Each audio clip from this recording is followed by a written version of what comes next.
Assalamualaikum warahmatullahi wabarakatuh. Perkenalkan, nama saya Adel Andrean. Saya mahasiswa UPI semester 9, jurusan Penyiaran Ilmu Komunikasi S1. Yang saya hormati Pak Muaram selaku dosen pembimbing saya. Lalu yang saya hormati juga Bu Siti Komsia selaku dosen penguji pertama saya. Dan Bu Kina Januar selaku dosen penguji kedua saya juga. Di sini saya akan coba mempresentasikan hasil dari penelitian saya yang telah saya buat yang berjudul Pembingkaian Berita Bom Bunuh Diri di Polrestabes Medan.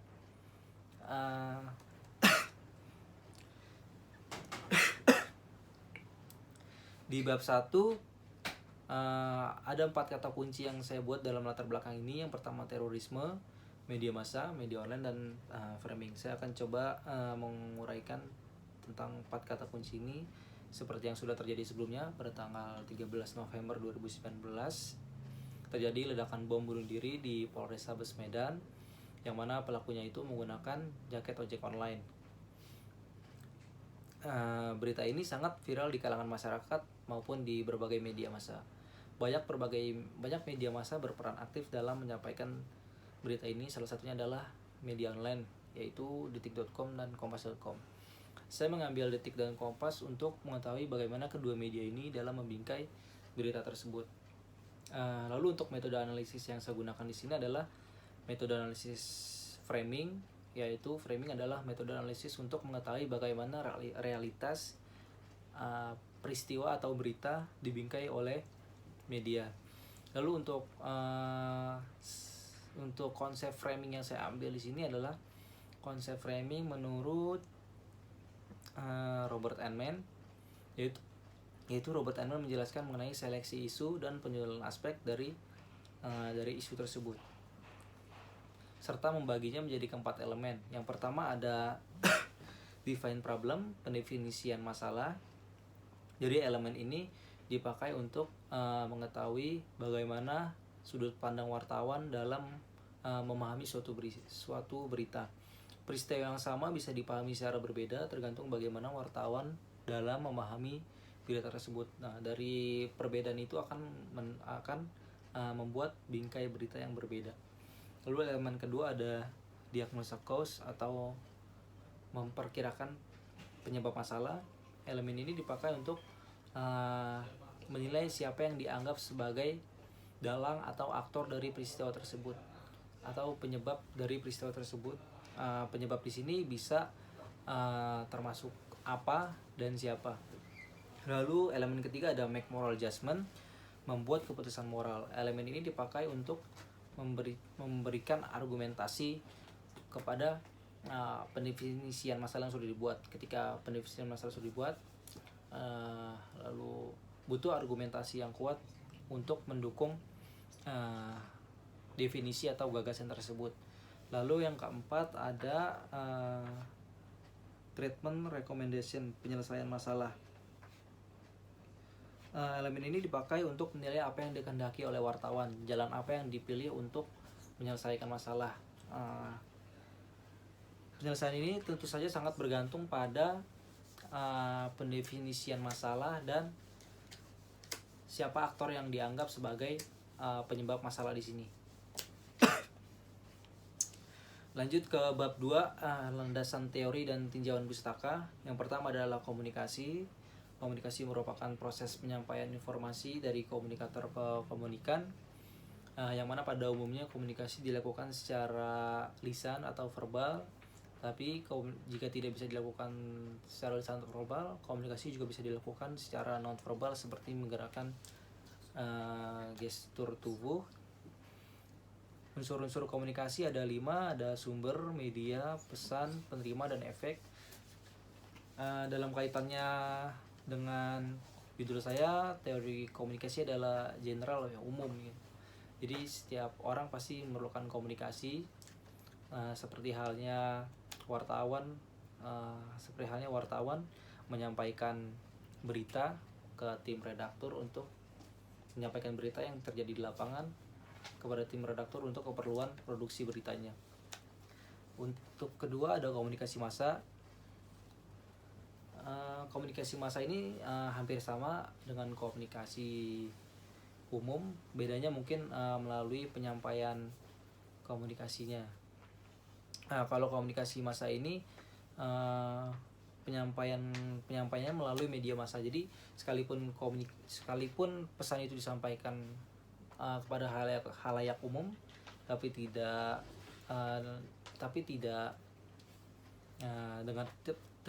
tidak dengan menggunakan media massa, itu tidak bisa disebut komunikasi massa. Jadi hanya penyampaiannya saja yang membedakan antara komunikasi general dengan komunikasi massa. Dalam kaitannya dalam penelitian ini, media massa kan ini terdiri dari berbagai media, yang ada media elektronik, media cetak, dan media online. Dalam kaitan di sini saya mengambil media online, yaitu Kompas dan Detik, untuk menyampaikan berita bom bunuh diri kepada halayak. Lalu ketiga ada media online, atau dengan kata lain media internet, yang segala sesuatunya diakses melalui internet atau website, atau website, yang mana kompas.com dan detik.com adalah salah satu media online yang pengaksesannya perlu website atau media online. Untuk selanjutnya, jurnalistik online adalah aktivitas untuk mencari, mengolah, menulis, dan menyebarluaskan informasi melalui media massa, yang mana aktivitasnya itu dilakukan oleh jurnalis atau wartawan. Yang kedua ada berita. Berita adalah laporan tentang peristiwa yang terjadi di lapangan, yang mana peristiwa tersebut menarik perhatian masyarakat sehingga media-media memberitakan berita ini melalui media-media seperti online, cetak, elektronik, atau yang lainnya. Ketiga ada framing berita. Framing berita ini adalah tentang bagaimana wartawan dalam memilih dan memilah berita-berita yang telah didapatkannya, berita mana saja yang akan dihilangkan, lalu berita-berita mana saja yang akan dipilih untuk dijadikan sebuah teks berita, yang mana berita yang telah dipilih itu akan ditonjolkan untuk keperluan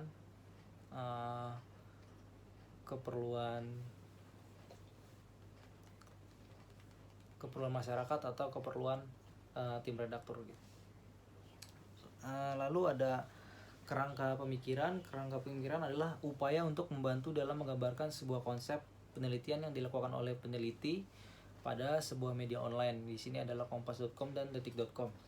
Lalu ada penelitian terdahulu.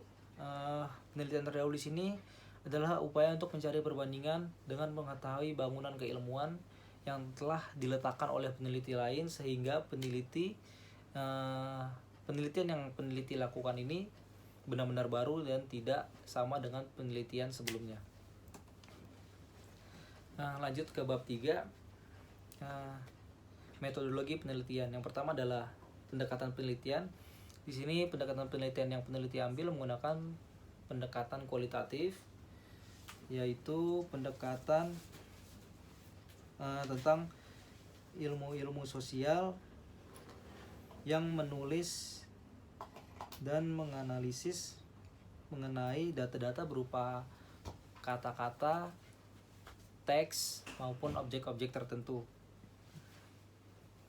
Lalu untuk jenis penelitiannya, di sini jenis penelitian yang peneliti ambil menggunakan jenis penelitian deskriptif.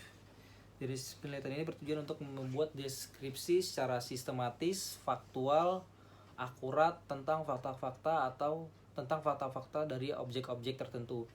Dalam kaitannya dengan penelitian ini, ya peneliti ingin memaparkan dan menjelaskan bagaimana pembingkaian berita bom bunuh diri dibingkai oleh kompas.com dan detik.com. Lalu ada metode penelitian. Di sini metode penelitian, peneliti menggunakan analisis framing. Analisis framing adalah metode untuk mengetahui bagaimana peristiwa, realitas, atau berita dibingkai oleh media. Lalu ada definisi konseptual, jadi pengertian yang diberi peneliti terhadap konsep yang hendak diukur, diteliti, dan digali datanya. Untuk selanjutnya ada unit analisis. Unit analisis ini adalah sesuatu yang berkaitan dengan komponen-komponen penelitian seperti sifat penelitian, tujuan penelitian, dan lain sebagainya. Yang mana salah satu komponen itu adalah subjek penelitian dalam penelitian kali ini, yaitu berita bom bunuh diri di Polrestabes Medan. Di sini subjek penelitian yang peneliti ambil adalah berita mengenai pemberitaan bom bunuh diri Polrestabes Medan dari tanggal 13 sampai tanggal 19 November, yang mana dari tanggal 13 sampai 19 tersebut peneliti akan menganalisis bagaimana kedua media online itu dalam membingkai suatu berita, apa perbedaannya. Lalu untuk teknik pengumpulan data di sini peneliti mengambil teknik pengumpulan data ada dua, yaitu data primer dan data sekunder. Data primer adalah data yang diperoleh dari sumber pertama atau yang di lapangan. Sumber data ini bisa didapatkan dari responden atau subjek penelitian, yang mana di sini yang saya ambil adalah menggunakan data-data atau dari subjek penelitian, yaitu dokumentasi berupa berita dari detik.com dan kompas.com, yang mana lalu peneliti menganalisis dari berita tersebut. Lalu kedua adalah data sekunder. Data sekunder adalah data yang diperoleh dari sumber-sumber sekunder. Data sekunder digunakan penelitian. Dalam penelitian ini diperoleh dari studi pustaka, melalui referensi buku-buku maupun berbagai website. Lalu teknik analisis data yang digunakan di sini menggunakan framing Robert Enman.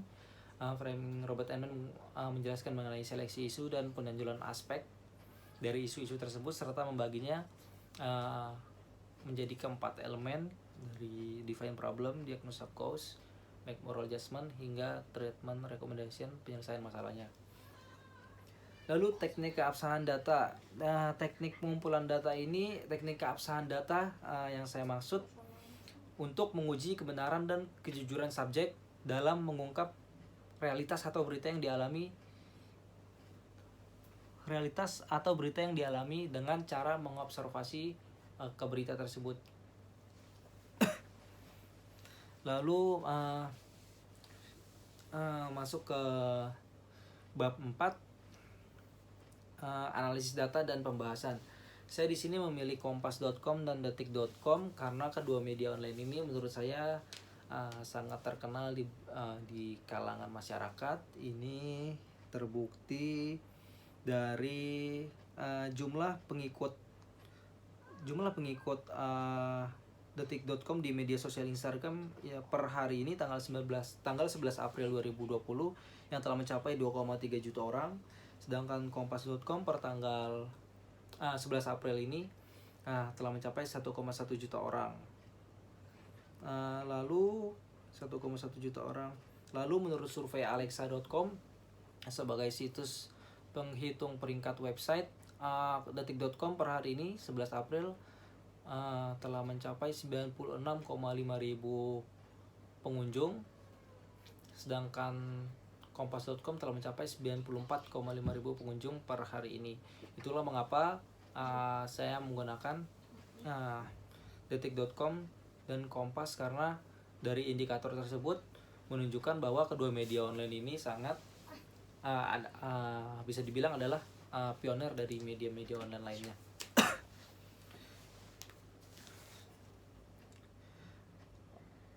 Lalu analisis data. Dalam analisis data di sini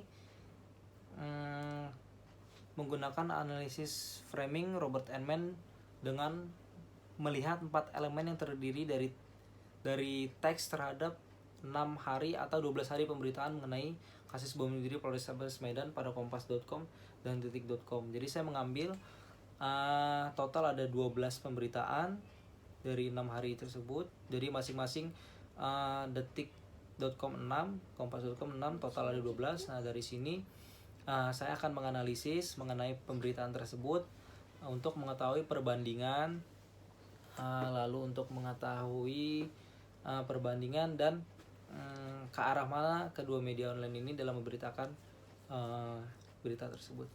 Terus untuk pembahasan di sini, pembahasan yang saya ambil adalah mengenai berita bom bunuh diri di Polrestabes Medan yang dimuat oleh kompas.com dan detik.com. Di sini saya menganalisis pemberitaan tersebut untuk mengetahui bagaimana Kompas dan Detik dalam membingkai suatu berita tersebut.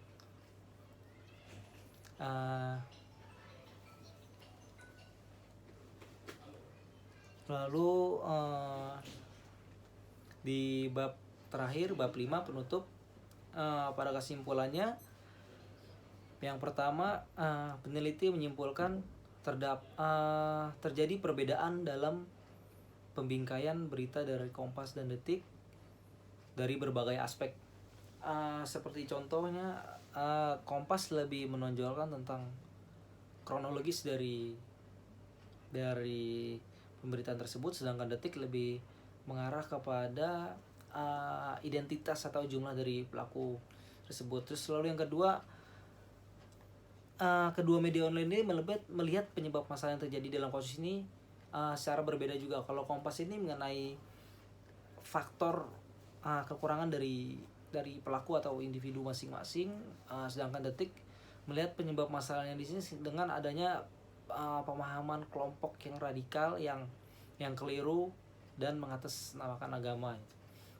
Lalu untuk saran dari peneliti menyarankan untuk kepada media online Kompas dan Detik untuk tetap menjaga nilai objektivitas dan subjektivitas dalam setiap pemberitaannya secara konsisten dengan fakta-fakta yang terjadi di lapangan. Ini berguna untuk menyampaikan, berguna bagi masyarakat dalam menilai suatu berita yang komprehensif. Yang kedua, peneliti melihat adanya perbedaan dalam penyajian berita di antara kedua media online tersebut. Dari perbedaan tersebut, peneliti menyarankan untuk mempertahankan perbedaan yang ada di dalam kedua media tersebut agar para pembaca atau masyarakat pada umumnya mempunyai sudut pandang yang beragam dalam memilih dan memilah-milah berita. Ya, terima kasih kepada Pak Muharam selaku dosen pembimbing saya, Bu Siti Komsia, dosen penguji pertama saya, Bu Kina Januar, dosen penguji kedua saya. Sekian dari saya, terima kasih. Assalamualaikum warahmatullahi wabarakatuh.